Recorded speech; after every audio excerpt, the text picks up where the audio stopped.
Chapter 15. Alvin did not relax until the chamber of the moving ways was around him once more. There had still been the danger that the people of Lys might be able to stop, or even to reverse the vehicle in which he was traveling, and bring him back helplessly to his starting point. But his return was an uneventful repetition of the outward trip. 40 minutes after he had left Lys, he was in the tomb of Yarlin Zay. The servants of the council were waiting for him, dressed in the formal black robes which they had not worn for centuries. Alvin felt no surprise and little alarm at the presence of this reception committee. He had now overcome so many obstacles that one more made little difference. He had learned a great deal since leaving Diaspar, and with that knowledge had come a confidence verging upon arrogance. Moreover, he now had a powerful, if erratic, ally. The best minds of Lys had been unable to interfere with his plans. Somehow, he believed that Diaspar could do no better. There were rational grounds for this belief, but it was based partly upon something beyond reason, a faith in his destiny, which had been slowly growing in Alvin's mind. The mystery of his origin, his success in doing what no earlier man had ever done, the way in which new vistas had opened up before him, and the manner in which obstacles had failed to halt him. All these things added to his self-confidence. Faith in one's own destiny was among the most valuable of the gifts which the gods could bestow upon a man. But Alvin had not known how many it had led to utter disaster. "Alvin," said the leader of the city's proctors, "we have orders to accompany you wherever you go, until the council has heard your case and rendered its verdict." "With what offense am I charged?" asked Alvin. He was still exhilarated by the excitement and elation of his escape from Lys, and could not yet take this new development very seriously. Presumably Kedron had talked. He felt a brief annoyance at the jester for betraying his secret. "No charge has been made," came the reply. "If necessary, one will be framed after you have been heard." "And when will that be?" "Very soon, I imagine." The proctor was obviously ill at ease, and was not sure how to handle his unwelcome assignment. At one moment, he would treat Alvin as a fellow citizen, and then he would remember his duties as a custodian, and would adopt an attitude of exaggerated aloofness. "This robot," he said abruptly, pointing to Alvin's companion. "Where did it come from? Is it one of ours?" "No," replied Alvin. "I found it in Lys, the country I have been to. I have brought it here to meet the central computer." This calm statement produced a considerable commotion. The fact that there was something outside Diaspar was hard enough to accept, but that Alvin should have brought back one of its inhabitants and proposed to introduce it to the brain of the city was even worse. The proctors looked at each other with such alarm that Alvin could hardly refrain from laughing at them. As they walked back through the park, his escort kept discreetly at the rear, and talking among itself in agitated whispers, Alvin considered his next move. The first thing he must do was to discover exactly what had happened during his absence. Kedron, Serenus had told him, had vanished. There were countless places where a man could hide in Diaspar, and since the jester's knowledge of the city was unsurpassed, it was not likely that he would be found until he chose to reappear. Perhaps, thought Alvin, he could leave a message where Kedron would be bound to see it and arrange a rendezvous. However, the presence of his guard might make that impossible. He had to admit that the surveillance was very discreet. By the time he had reached his apartment, he had almost forgotten the existence of the proctors. He imagined that they would not interfere with his movements unless he attempted to leave Diaspar, and for the time being, he had no intention of doing that. Indeed, he was fairly certain that it would be impossible to return to Lys by his original route. By this time, surely, the underground carrier system would have been put out of action by Serenus and her colleagues. The proctors did not follow him into his room. They knew that there was only the one exit, and stationed themselves outside that. Having had no instructions regarding the robot, they let it accompany Alvin. It was not a machine which they had any desire to interfere with, since its alien construction was obvious. From its behavior, they could not tell whether it was a passive servant of Alvin's or whether it was operating under its own volition. In view of this uncertainty, they were quite content to leave it severely alone.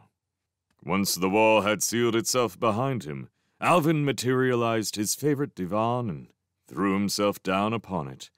Luxuriating in his familiar surroundings, he called out of the memory units his last efforts in painting and sculpture, and examined them with a critical eye. If they had failed to satisfy him before, they were doubly displeasing now, and he could take no further pride in them. The person who had created them no longer existed. Into the few days he had been away from Diaspar, it seemed to Alvin that he had crowded the experiences of a lifetime. He cancelled all these products of his adolescence, erasing them forever and not merely returning them to the memory banks. The room was empty again, apart from the couch on which he was reclining, and the robot that still watched with wide, unfathomable eyes.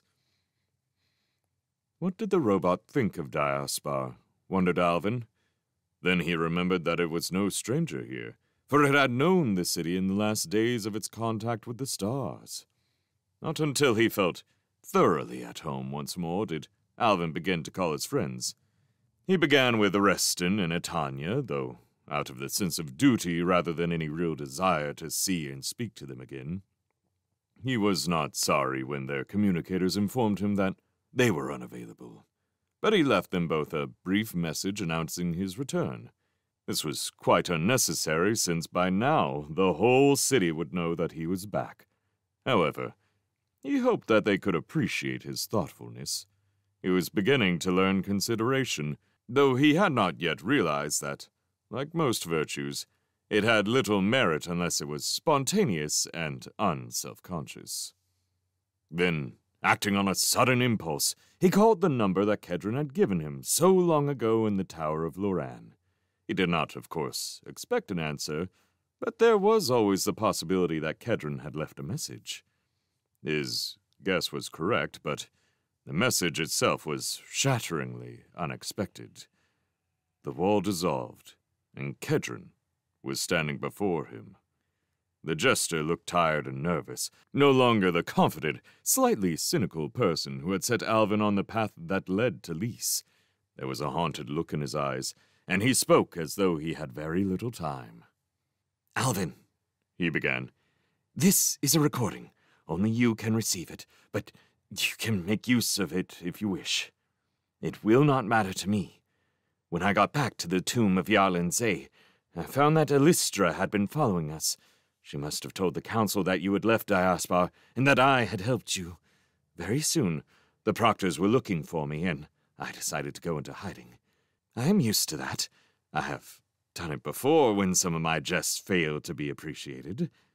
There, thought Alvin, was a flash of the old Kedron.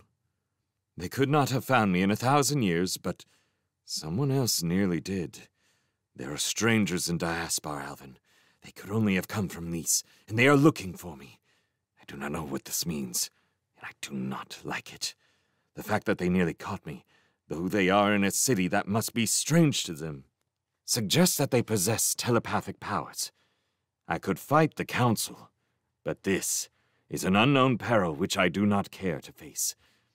I am therefore anticipating a step which I think the council might well force upon me, since it has been threatened before. I am going where no one can follow, and where I shall escape whatever changes are now to happen to Diaspar. Perhaps I am foolish to do this. That is something which only time can prove. I shall know the answer one day. By now, you will have guessed that I have gone back into the Hall of Creation, into the safety of the memory banks. Whatever happens, I put my trust in the central computer and the forces it controls for the benefit of Diaspar. If anything tampers with the central computer, we are all lost. If not, I have nothing to fear. To me, Only a moment will seem to pass before I walk forth into Diaspar again, 50 or 100,000 years from now. I wonder what sort of city I shall find. It will be strange if you are there. Someday, I suppose, we will meet again. I cannot say whether I look forward to that meeting or fear it. I have never understood you, Alvin, though there was a time when I was vain enough to think I did. Only the central computer knows the truth, as it knows the truth about those other uniques who have appeared from time to time, down the ages, and then were seen no more. Have you discovered what happened to them? One reason, I suppose, why I am escaping into the future is because I am impatient. I want to see the results of what you have started, but I am anxious to miss the intermediate stages, which I suspect may be unpleasant. It will be interesting to see, in that world which will now be around me in only a few minutes of apparent time from now, whether you are remembered as a creator or as a destroyer, or whether you are remembered at all.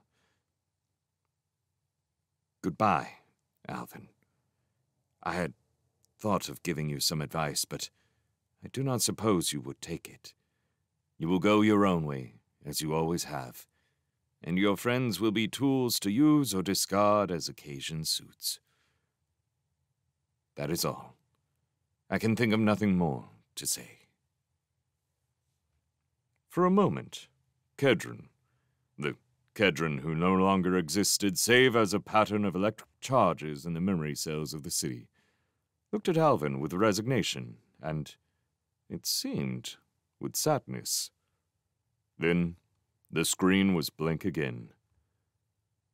Alvin remained motionless for a long time after the image of Kedron had faded. He was searching his soul as he had seldom done before in all his life, for he could not deny the truth of much that Kedron had said. When had he paused in all his schemes and adventures to consider the effect of what he was doing upon any of his friends? He had brought anxiety to them, and might soon bring worse, all because of his incredible curiosity and the urge to discover what should not be known. He had never been fond of Kedron. The jester's astringent personality prevented any close relationship, even if Alvin had desired it. Yet now, as he thought of Kedron's parting words, he was shaken with remorse. Because of his actions, the jester had fled this age into the unknown future. But surely, thought Alvin, he had no need to blame himself for that. It proved only what he had already known, that Kedron was a coward. Perhaps he was no more of a coward than anyone else in Diaspar. He had the additional misfortune of possessing a powerful imagination.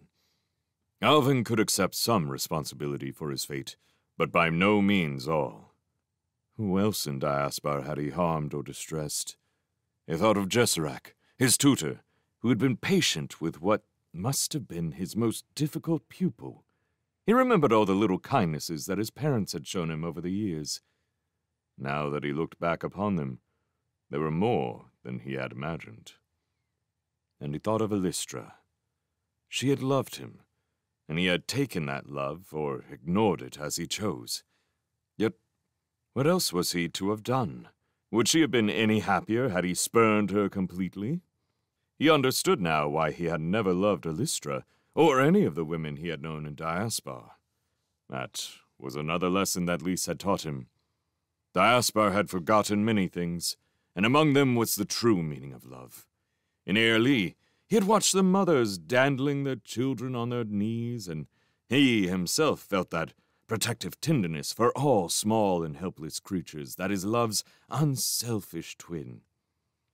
Yet now, there was no woman in Diaspar who knew or cared for what had once been the final aim of love. There was no real emotions, no deep passions in the immortal city. Perhaps such things only thrived because of their very transience. Perhaps they could not last forever, and lay always under the shadow which Diaspar had banished. That was the moment, if such a moment even existed, when Alvin realized what his destiny must be. Until now, he had been the unconscious agent. Until now, he had been the unconscious agent of his own impulses. If he could have known so archaic an analogy, he might have compared himself to a rider on a runaway horse. It had taken him to many strange places, and might do so again. But in its wild galloping, it had showed him its powers, and taught him where he really wished to go. Alan's reverie was rudely interrupted by the chimes of the wall screen. The timbre of the sound told him at once that this was no incoming call, but that someone had arrived to see him. He gave the admission signal and, a moment later, was facing Diaspar. His tutor looked grave, but not unfriendly. "I have been asked to take you to the council, Alvin," he said. "It is waiting to hear you." Then Diaspar saw the robot and examined it curiously. "So, this is the companion you have brought back from your travels. I think it had better come with us." The robot had already extricated him from one dangerous situation, and he might have to call upon it again.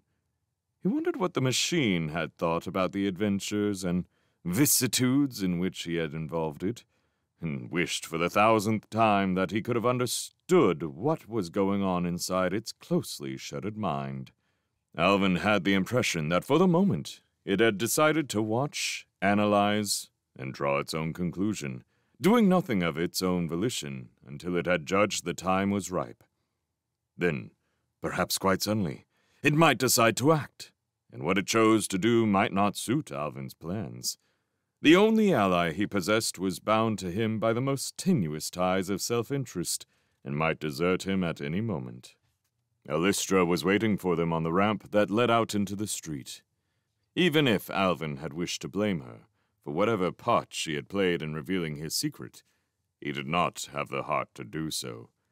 Her distress was too obvious, and her eyes brimmed with tears as she ran up to greet him. Alvin, she cried. "What are they going to do with you?" Alvin took her hands in his, with a tenderness that surprised them both. "Don't worry, Alystra," he said. "Everything is going to be all right. After all, at the very worst, the council can only send me back to the memory banks, and somehow, I don't think that will happen." Her beauty and her unhappiness were so appealing that, even now, Alvin felt his body responding to her presence after its old fashion. But it was the urge of the body alone. He did not disdain it, but it was no longer enough. Gently, he disengaged his hands and turned to follow Diaspar toward the council chamber. Alystra's heart was lonely, but no longer bitter, as she watched him go. She knew now that she had not lost him, for he had never belonged to her. And with the acceptance of that knowledge, she had begun to put herself beyond the power of vain regrets. Alvin scarcely noticed the curious or horrified glances of his fellow citizens as he and his retinue made their way through the familiar streets. He was marshalling the arguments he might have to use and arranging his story in the form most favorable to himself. From time to time he answered himself that he was not in the least alarmed and that he was still master of the situation. They waited only a few minutes in the anteroom, but it was long enough for Alvin to wonder why, if he was unarrayed, his legs felt so curiously weak. He had known this sensation before when he had forced himself up the last slopes of that distant hill in Lys, where Hilvar had shown him the waterfall from whose summit they had seen the explosion of light that had drawn them to Shalmoraine. He wondered what Hilvar was doing now, and if they would ever meet again. It was suddenly very important to him that they should. The great doors dilated, and he followed Diaspar into the council chamber. The 20 members were already seated around their crescent-shaped table, and Alvin felt flattered as he noticed that there were no empty places. This must have been the first time for many centuries that the entire council had been gathered together without a single abstention. Its rare meetings were usually a complete formality, all ordinary business being dealt with by a few visiphone calls and, if necessary, an interview between the president and the central computer. Alvin knew by sight most of the members of the council, and felt reassured by the presence of so many familiar faces.